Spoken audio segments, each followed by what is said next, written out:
असां जितां पंहिंजी कहाणी खे छॾियो हो उतां खां असीं कंटिन्यू कयूं था। नाज़रीन, असां पास्टर गज़ाला सां जेको आहे उहो गुफ़्तगू कई पे ऐं हुननि ॻाल्हि कई त हिकु राती केस थियो आहे जेकी छोकिरी रिकवर थी आहे ऐं उन जी जेकी वालदा आहे उहा असां सां गॾु मौजूदु आहे। अचो त हुननि खां पुछूं था त छा थियो आहे, छा वापरियो आहे ऐं हू कहिड़ी दाह खणी कराची ॾांहुं आया आहिनि। आप अपना नाम बताइएगा मुझे। मेरा नाम आफशा है। और आप यहाँ पे क्या जो है अपनी मुश्किलात क्या लेके आई हैं यहाँ पे कराची? हमारी मुश्किलात ये है कि हमारी बेटी है मुस्कान अलीसिया, और उसके साथ ये वाक़या हुआ कि कोई ख़ास कहली थे वो मेरी बेटी को आधी रात अगवा करके ले गए।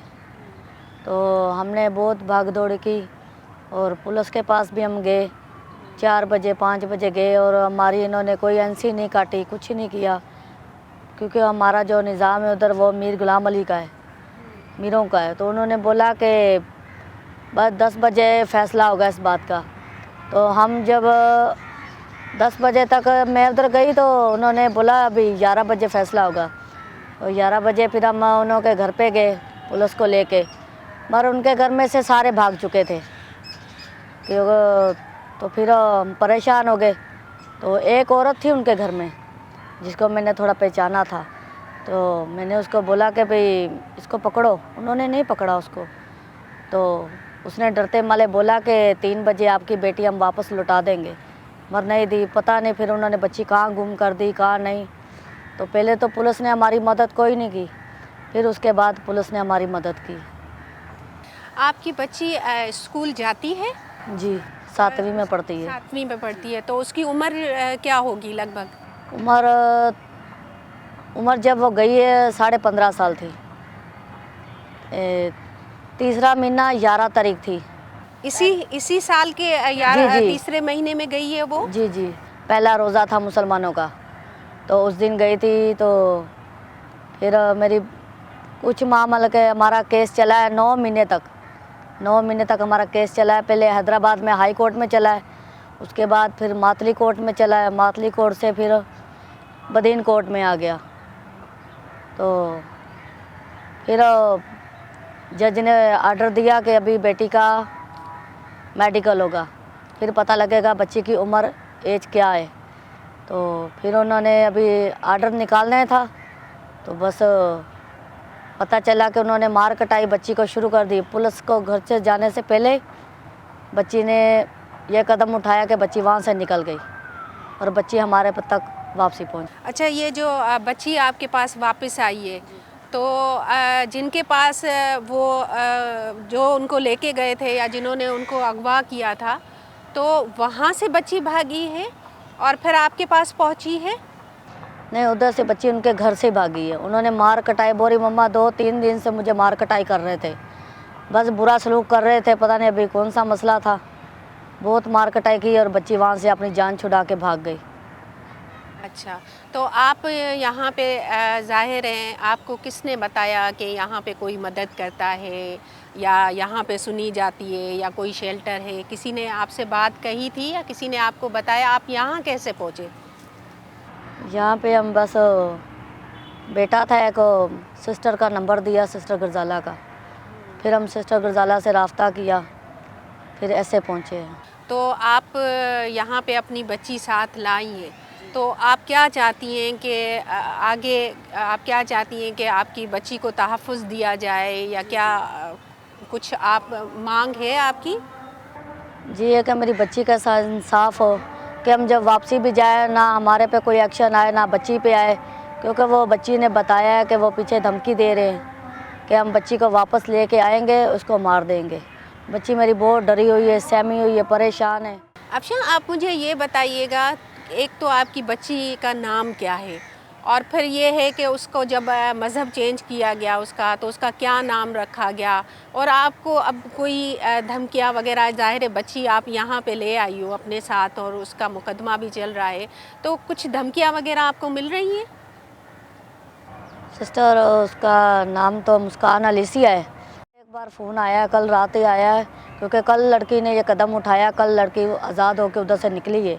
और मेरे घर वाले को कल फ़ोन आया कि कि बेटी मतलब कि तुम्हारे पास पहुंची है, और मेरे शौहर ने यही बोला कि हमारी बच्ची हमारे पास तो है ही नहीं है, हमारे तक पहुंची ही नहीं है।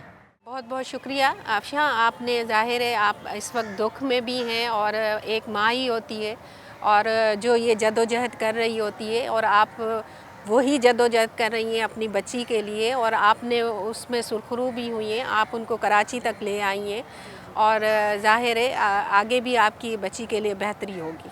नाज़रीन, असां तव्हांखे हिते मौजूद हुई बदीन मां आयल जेकी छोकरी शेल्टर में हिते रहण आई आहे, मुस्कान, उनजी वालदा अफशा सां तव्हां सां ॻाल्हि ॿोल कराई। हाणे असीं पंहिंजी गुफ़्तगू खे वरी उते ई जारी कयूं था जिते असां छॾी हुई। असां पास्टर गज़ाला खां कुझु सवाल अञा कयूं था ऐं उन्हनि जी जद्दोजहद जे बारे में पुछूं था।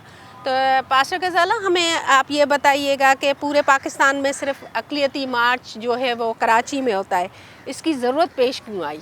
देखिए, पहले 2 साल तो सिर्फ कराची में हुआ, लेकिन इस साल जो तीसरा साल था अक़लियती मार्च का, इस्लामाबाद में भी और गालबन कोयटा में भी काफ़ी जगहों पे लोगों ने साथ कोलैबोरेट करने के लिए वो उठे, जद्दोजहद की, और इस्लामाबाद में तो हुआ भी।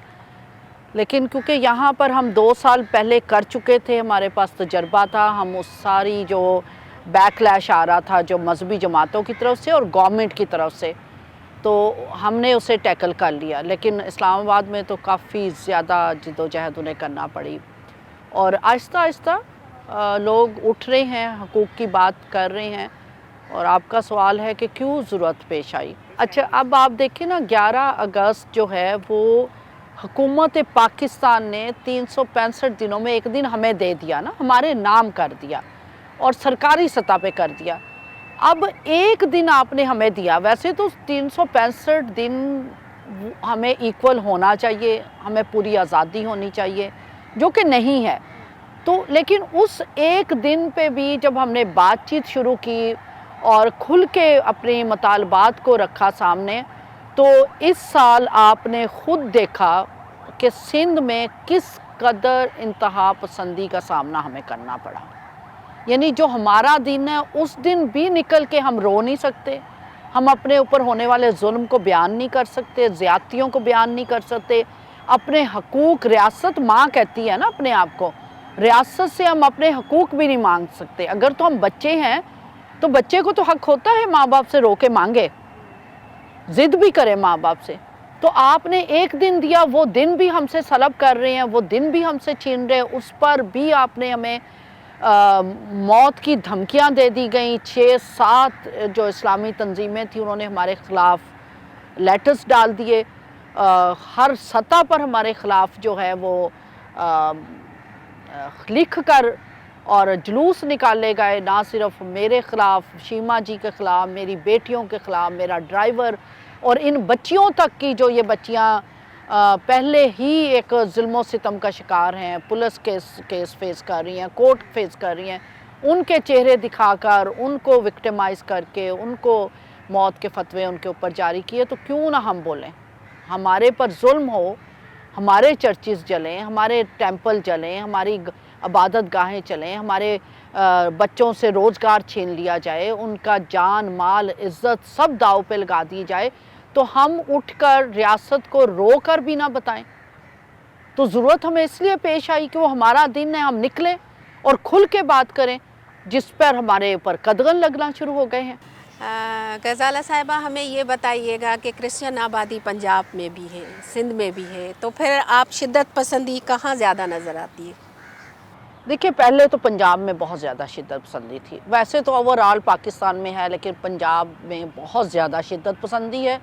लेकिन अनफॉर्चुनेटली अब सिंध में भी उसी शिद्दत पसंदी का मुजाहरा किया जा रहा है। कोई फ़र्क नहीं लग रहा कि पंजाब और सिंध में, और जो कि बहुत तकलीफ़ दह बात है कि सिंध की धरती सूफ़ियों की धरती के नाम से मशहूर है। यहाँ रवादारी, मोहब्बत, बर्दाश्त, इखलाक सब कुछ था, लेकिन अब लग रहा है कि वही बीज जो नफ़रत के पंजाब में बोए गए माइनॉरिटीज़ के लिए, क्रिश्चियंस के लिए, वो उसका जहर जो है वो यहाँ पर भी बखेर दिया गया।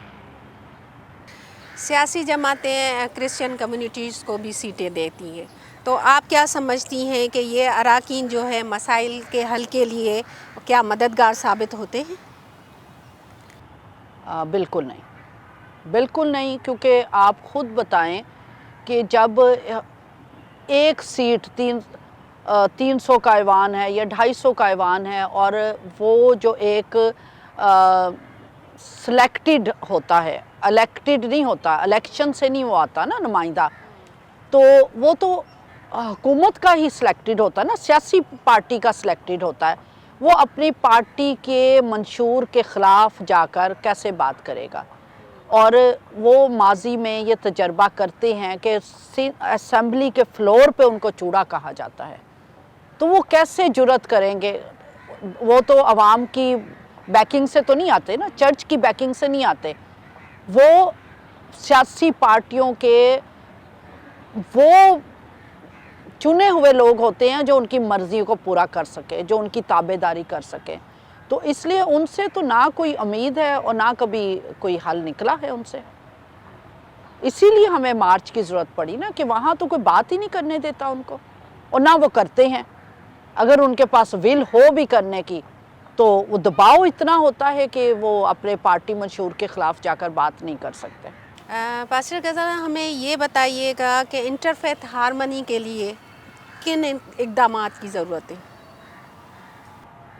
देखिए, इंटरफेथ हारमनी के नाम पे बड़े बड़े होटल्स के अंदर बड़ी बड़ी जगहों पे प्रोग्राम होते हैं, जो कि मैं समझती हूँ कि माशरे के अंदर कोई तब्दीली लाने का सबब नहीं बनते, क्योंकि वहाँ पर सिविल सोसाइटी से या अदारों से वही लोग बुलाए जाते हैं जो ऑलरेडी सेंसिटाइज्ड हैं। यानी अगर मुझे बुलाया जाता है तो मैं तो ख़ुद रवादारी पर यकीन रखती हूँ, मैं तो ख़ुद इक्वालिटी पर यकीन रखती हूँ, तो मुझे बुलाकर ये बातें सुनाने का कोई फ़ायदा नहीं है।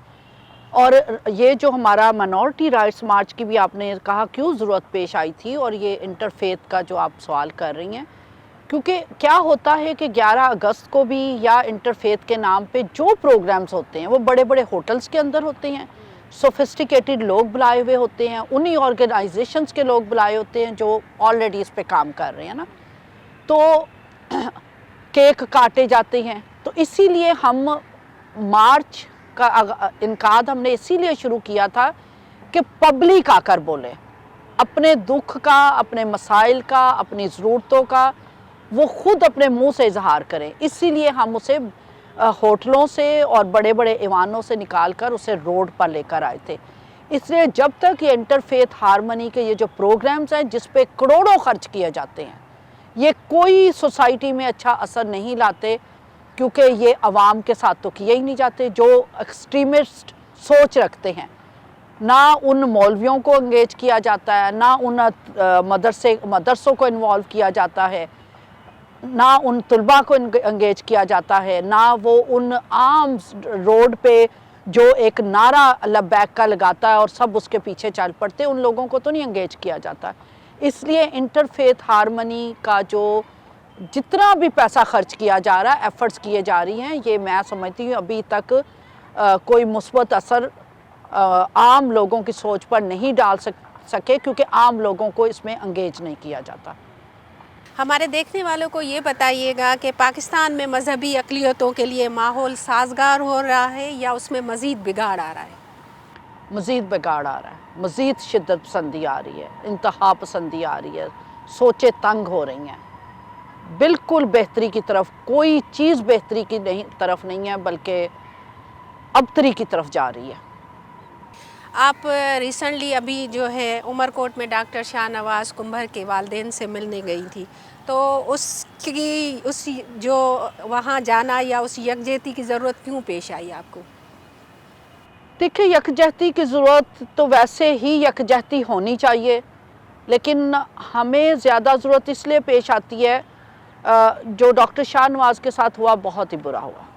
ठीक है, एक तो उससे माइनॉरिटीज़ के अंदर और ज़्यादा खौफ बढ़ा कि अगर मेजॉरिटी के और डॉक्टर लेवल के लोग महफूज नहीं हैं, उनके साथ इतना इंतहा पसंदी हो सकती है, तो हम तो पहले ही मज़लूम हैं या हम तो पहले ही तशद्दुद और इस तरह के रवैयों का शिकार हैं। तो इसकी रोकथाम होनी चाहिए। एक तो ये एहसास कि जो कुछ पुलिस ने और जो सियासी नुमाइंदे थे, जो कुछ उन्होंने किया उसका जो इम्पैक्ट था वो माइनॉरिटीज़ के अंदर मज़ीद खौफ और अदम तहफ़्फ़ुज़ को उसने ज़्यादा किया। दूसरी चीज़ कि क्यों जुड़ना पड़ता है, जुड़ना इसलिए भी पड़ता है कि जब हमारे साथ जुल्म होता है तो हम तो अपना प्रोटेस्ट भी हम खुद ही कर रहे होते हैं। मैं अप्रिशिएट करती हूँ सिंध टीवी को, आपकी एफ़र्ट को कि आप चर्च के अंदर आई हैं, आप मेरे पास आई हैं ताकि आप इन चीज़ों को मुआशरे के आगे उजागर कर सकें। लेकिन अनफॉर्चुनेट है कि जब हमारे चर्चेज़ जलते हैं, हमारी बेटियों का रेप होता है, अगवा की जाती हैं, हमारे तलबा के साथ ज़्यादती होती है, कोई भी ज़्यादती होती, हमें अपना एहतजाज भी खुद करना पड़ता है। ना नेशनल मीडिया, ना प्रिंट मीडिया, ना सोशल मीडिया ये नहीं साथ देता, हमारी ख़बर नहीं बाहर निकालता। तो हम इस उम्मीद पर जुड़ते हैं, कोशिश करते हैं कि कल को जब हमारे साथ कुछ हो तो कम से कम इन लोगों को एहसास हो कि ये हमारे साथ जुड़े थे, हमें भी इनके लिए निकलना है, इनके साथ होने वाली ज़्यादतियों पर हमने आवाज़ बुलंद करनी है। मेरी रीज़न ये था कि मैं खुद चल कर गई, यही नहीं और भी बहुत से वाक़यात में, लेकिन ये तो बहुत ही बड़ा वाक़या था। तो उस प्रोटेस्ट में भी हमने शिरकत की, हम उनके वालिदैन से भी मिले ताकि उन्हें एहसास हो कि हर शहरी जो है पाकिस्तान का, चाहे वो किसी भी मज़हब से ताल्लुक़ रखता है, वो इस जुल्म और ज़्यादती पर अफसरदा है। ऐसा कोई वाक़या आपको याद है या हमें हमारे देखने वालों को बताइए कि जब आपने सोचा हो कि बस अब बहुत हो गया, अब मैं जो है अब ये इस मुल्क में नहीं रहना चाहती। तो ऐसा कोई आपके साथ वाक़या हुआ या आपके रिलेटिव से या आप जो बच्चियाँ आती हैं उनके साथ, या कोई ऐसा केस हुआ हो जिस पे आप जो हैं दिल बर्दाशा हुई हों कि अब यहाँ नहीं रहना? देखिए, जितना जुल्म और ज़्यादती मेरे साथ हुई है या मेरे ख़ानदान के साथ हुई है, बारहा ये सोचा कि ये अब नहीं रहना, अब नहीं रहना। और ख़ास तौर पर जब डॉक्टर निमरता के साथ हुआ था वाक़या, जब मेडिकल स्टूडेंट जो लाड़काना मेडिकल कॉलेज की स्टूडेंट, तो मैं वहाँ भी गई थी, उनके ख़ानदान से भी मिलने गई थी। तो जिस दिन उसके साथ हुआ था और जिस दिन आरज़ू के साथ हुआ था, इन दोनों दिनों में, उस दिन डॉक्टर निमरता के साथ जिस दिन हुआ था, मेरी बेटी यूनिवर्सिटी में थी और मुझे लग रहा था कि आज मेरी बेटी वापस नहीं आएगी। यानी इतनी ज़्यादा उस चीज़ ने मुझे अफेक्ट किया था। और फिर जब आरज़ू के साथ हुआ था, जब वो कोर्ट में थी और उसकी वालदा उससे मिलना चाहती थी, मैं उसके साथ थी और हम सिर्फ, वो 13 साल की बच्ची, और हम सिर्फ ये कह रहे थे कि हम खाली हाथ हैं, हम सिर्फ बच्ची से मिलने दें। और हमारे ऊपर कमांडोज़ बुला दिए गए, क्लाशनकोफ़ें हमारे सरों पर रख दी गई और मुझे लग रहा था कि मेरी अपनी सगी बेटी जो है वो अंदर है और मैं एक माँ होते हुए बेबस हूँ कि मैं अपनी बच्ची से नहीं मिल सकती। यानी बारहा इतना दुख हमें उठाना पड़ता है कि आपकी सोच से बाहर है। वो अभी भी मेरी आंखों में आंसू आ गए जिस दुख और करब से। और अभी जो 11 ये अगस्त के वाक़े पे जो कुछ मेरे साथ किया, जितने मेरे ख़िलाफ़ जुलूस निकाले गए, पोस्टर निकाले गए, कहा गया इसको फांसी दे दो। क्यों हमसे हमारा वतन छीनते हैं? क्यों हमसे हमारी शनाख्त छीनते हैं? क्यों हमसे हमारा घर छीनते हैं? हम भी इक्वली पाकिस्तानी हैं। मुझे कहा गया कि आप चले जाएं, बारहा कहा गया पाकिस्तान छोड़ दो। मैं इसी मिट्टी से पली बड़ी हूँ, मैंने यही खाया पिया, यही एजुकेशन हासिल किया। आप किसी से कैसे उसकी शनाख्त छीन सकते हैं? ना मजबूर करें। ये बहुत तकलीफ़ दे मरला होता है जब कोई शख्स अपना वतन, अपने दोस्त, अपना घर, अपनी मिट्टी, अपनी पहचान छोड़ के जाता है। ना माइनॉरिटीज़ को इतना मजबूर किया जाए कि वो अपना वतन छोड़ने पर मजबूर। मैं ज़रूर अपने देखने वाले सिंध टीवी के सारे साथियों से कहूँगी, मायूस ना हों। हिम्मत, जिद्दोजहद, हौसला, आगे बढ़ते जाएं। अच्छे लोग भी मौजूद हैं जो आपको गिरने से बचाते हैं, जो आपका हौसला बनते हैं। हर तरफ मायूसी ही नहीं है मेरी बातों से, ये ना सोचिए। मैं इसीलिए यहाँ कायम हूँ कि कुछ साथी अच्छे वो अच्छाई को ही पसंद करते हैं और अच्छाई ही का साथ देते हैं।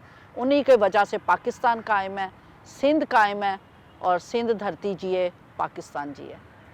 नाज़रीन, तव्हां जेको आहे पास्टर गज़ाला जी हिकु जदोजहद जी कहाणी ॿुधी, ऐं नो डाउट जॾहिं हिकु औरत जदोजहद करे थी त उनखे कई अहिड़ियूं मुश्किलातुनि खे मुंहुं ॾियणो हूंदो आहे, ऐं मुश्किलातुनि खे मुंहुं बि ॾिए पई ऐं पुरअज़म बि आहे।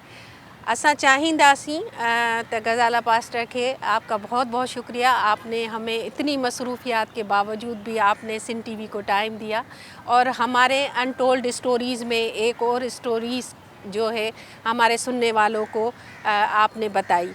मेरा नाम मिशेल है और मैं यहाँ से 5 साल हो गए मुझे यहाँ पे, और मैं यहाँ पे स्टडीज़ कर रही हूँ, बाइक सीख रही हूँ, साइकिलिंग सीखी है, म्यूज़िक सीख रही हूँ, स्टिचिंग सीख रही हूँ, एम्ब्रॉयडरी सीख रही हूँ, बहुत कुछ सीखा है मैंने यहाँ पे। जब मैं रहती थी ना, जब मेरा मसला हुआ था, मेरा केस हुआ था, तो वो लोग भी वहाँ पे रहते थे और हमेशा मेरे पापा को इस चीज़ पे धमकी देते थे कि आपकी बेटी को मैं ले जाऊँगा और वापस नहीं आएगी आपकी बेटी। और वो मुझे, जब मैं उनके पास गई तो मुझे हमेशा एक ही चीज़ के डरावे देते थे कि अब तुम वापस जाओगे तो तुम्हारे पेरेंट्स तुम्हें मारेंगे, तुम्हारे पेरेंट्स तुम्हें डांटेंगे, तुम्हें कमरे में बंद करके रखेंगे। लेकिन ऐसा कुछ भी नहीं था। जब मैं अपने पापा के पास आई, मेरे पापा ने मुझे सीने से लगा के बोला था कि जब तू गई है तो मैं टूट गया था, अब तू मेरे पास है तो मैं बहुत खुश हूँ। उस टाइम मेरी उम्र 13 साल थी और उसने मुझे बोला था कि मेरी मामा, मेरी भाभी और मेरी बहन आई हैं, उनसे मिलने आ जाओ। तो जब मैं उनसे मिलने गई थी, वहाँ पे कोई भी नहीं था और खाली था वो घर। जब मैं अंदर गई तो खाली बिल्कुल था और उसने मुझे वहाँ पे बंद कर दिया था। फिर मैं बेहोश हो गई थी और जब मैं उठी तो मेरा निकाह भी हो चुका था, मैं मुसलमान भी हो चुकी थी। मेरा नाम नेहा है। मुझे यहाँ पे रहते हुए 6 साल हो गए हैं। मैं सन 2019 में आई थी और तब मैं 12 साल की थी। मेरी खाला थी जिन्होंने मुस्लिम शादी की थी काफ़ी साल पहले, और हम वैसे पंजाब में रहते थे और मैं यहाँ पे, मेरे कज़न की शादी थी उस पर आई थी और उसके बाद हम यहीं पे शिफ्ट हो गए। और मेरी खाला और हम साथ में रहते थे। नीचे खाला रहती थी, ऊपर फ्लोर पे हम रहते थे। और मेरे खाला का जो बेटा था उसकी तबीयत बहुत ख़राब थी, तो खाला ने बोला कि इसे हॉस्पिटल लेके जाना है। तो मुझे और मेरे छोटे भाई को वो साथ लेके गई हॉस्पिटल का बोल के, पर वो कहीं अपने ससुराल लेके गई। वहाँ पे उन्होंने बोला कि तुम्हारी इसके साथ शादी करनी है। मैं तब बहुत छोटी थी, जब 12 साल की थी, तो मैंने बोला तो मैं तो अभी बहुत छोटी हूँ, मैं तो नहीं इससे शादी कर सकती। उस बंदे की ऑलरेडी शादी हुई थी, उसके 3 बच्चे थे। उसकी जो बड़ी बेटी थी उसने वहाँ से मुझे भागने में हेल्प की थी। एक रूम में बंद रखते थे। मैं यहाँ पे पहले स्टडी कर रही हूँ और फिर एम्ब्रॉयडरी भी करती हूँ और बाइक चलाना सीख रही हूँ, इंग्लिश क्लासेस लेती हूँ। मेरे पेज का नाम है हैंडमेड बाय नेहा और उसमें मैं ड्रेसेस पे एम्ब्रॉयडरी करती हूँ, तो वही होते हैं। उस वक्त मेरा जाना होता था दूसरे डिनोमिनेशन के चर्चेज़ में, लेकिन वहाँ पे यही होता था कि पीछे बैठ जाती थी और इबादत जैसे ख़त्म हुई तो फ़ौरन उठ के चली जाती थी। और इस तरह से जिस तरह आज़ादी है ना यहाँ पे, इस तरह से वहाँ पे नहीं था, क्योंकि वहाँ पे तो यही होता था ना, माहौल कुछ और तरह का होता है। हर चर्च का उनका एक डिसिप्लिन होता है, एक तरीका होता है कि किस तरह से चर्च को कौन क्वायर में हिस्सा लेगा, कौन जो है तिलावत करेगा, कौन दुआ करेगा, कौन लेक्चर देगा। तो वहाँ पे महज जिस तरह एक रस्मी होता है ना, रस्मी तौर पर मैं जाती थी और इबादत को बस अटेंड करके आ जाती थी। नहीं, इस तरह से नहीं था। वहाँ पे आज़ादी नहीं थी जिस तरह होती है ना यहाँ पे। इस चर्च में आज़ादी है, वहाँ पे तो एक डर का सा समा होता था कि कभी भी किसी भी वक्त, जिस तरह अब आपको पता है 2 लाइनें होती हैं चर्च में, एक मेल की और एक फ़ीमेल की लाइन होती है। तो हम ये भी सोचते थे कि हम मेल वाली लाइन में बैठें या फ़ीमेल वाली लाइन में बैठें। अगर खुदा न खास्ता हम जो है मेल वाली लाइन में, तो वो कहेंगे उधर जाएं, अगर फ़ीमेल वाली लाइन में तो फिर उधर आप जाएं। तो वहाँ पे हमें डिस्क्रिमिनेशन का सामना करना पड़ता था और इतना मतलब ये कि एहसास कमतरी का शिकार होता था कि जैसे ही इबादत ख़त्म होती थी वैसे फ़ौरन बाहर निकलना, ताकि कोई जो है ना हम पे हुटिंग नहीं करे, कोई मजाक नहीं करे, कोई अजीब नज़रों से जिस तरह लोगों का देखना, जिस तरह से इम्तियाज़ी सलूक किया जाता था।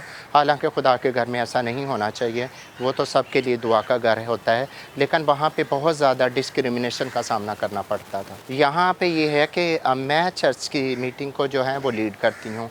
मैंने पूरा चर्च की मीटिंग को लिखना होता है कि उसमें किसने गीत गाने हैं, कौन से गीत गाने हैं, कौन से मज़ामीर गाने हैं, किसने दुआ करनी है, किसने तलावत करनी है, किसने लेक्चर देना है। मैं पूरी मीटिंग को जो है ना पहले लिखती हूँ, उसके बाद पूरी मीटिंग को मैं ही रन करती हूँ, मैं मीटिंग को लीड करती हूँ। तो ये तो यहाँ पे तो आज़ादी है कि खुदा ने खुदावंद का शुक्र है कि खुदा ने जो हम चाह रहे थे, मैं चाह रही थी, वही खुदा ने मुझ पर रहम किया है और ये रहम खुदा का है। और उसके बाद पास्टर गज़ाला के दिल को खुदा ने उबारा और पास्टर गज़ाला के दिल में ये बात थी और मेरे दिल में भी, और खुदावंद का शुक्र है कि पास्टर गज़ाला को खुदा ने जो है इस चीज़ के लिए चुना। और हम खुदावंद का शुक्र है कि बहुत सारे लोग जो है अब चर्चेज़ में आ रहे हैं और हर चीज़ को मैं देख रही होती हूँ। पास्टर कह देती हैं कि नासरा आप देखो सारी चीज़ों को, तो मैं देखती हूँ पूरी चीज़ को। जिस तरह पूरे चर्च को जो है जिस तरह से उसको मुनज़्ज़म करना कि हर चीज़ को देखना, तो मुझे यहाँ पे मुकम्मल आज़ादी है। नाज़रीन, हिते तव्हां ॾिठो त असां तव्हांखे उन्हनि छोकिरियुनि सां बि मिलवायो जिन जो मज़हब तब्दील कयो वियो ऐं उहे हाणे हिन शेल्टर में रहनि थियूं ऐं हुननि जी सिचुएशन छा आहे। हाणे हू जेको आहे पुरअज़म बि आहिनि ऐं पंहिंजी स्टडी जेकी हुननि जिते छॾी हुई, का 12 साल जी आहे, का 11 साल जी आहे, का 10 साल जी छोकिरी आहे, जिते हुननि पंहिंजो तालीम जो सिलसिलो छॾियो हो, उतां खां उन्हनि वापसि उहो तालीम जो सिलसिलो शुरू कयो आहे। न सिर्फ़ु तालीम, पर उहा हर शइ हिते कनि पियूं जेकी करण जे लाइ हिकु जेकी आहे छोकिरी ख़्वाहिश रखंदी आहे त हू तालीम बि हासिलु करे, हू हुनर बि सिखे, हू साइकिलिंग बि करे, हिकिड़े आज़ादु फ़र्द जी हैसियत सां जेको आहे हिन माशरे में साह खणे। त असां उन्हनि सभिनीनि छोकिरियुनि खे तव्हां सां मिलायोसीं ऐं तव्हां ॾिठो त हू काफ़ी उन्हनि जे ॻाल्हाइण में ऐं जेको आहे इलाही बहितरी आई आहे ऐं हू जेकी आहे हाणे पुरअज़म आहिनि ऐं पंहिंजी जदोजहद ॿियनि जे लाइ खणी हलनि पियूं। हिन प्रोग्राम सां गॾु असीं तव्हां खां इजाज़त वठंदासीं। आईंदा हफ़्ते हिकु नए अनटोल्ड स्टोरीज़ सां गॾु तव्हां वटि वरी हाज़िर थींदासीं।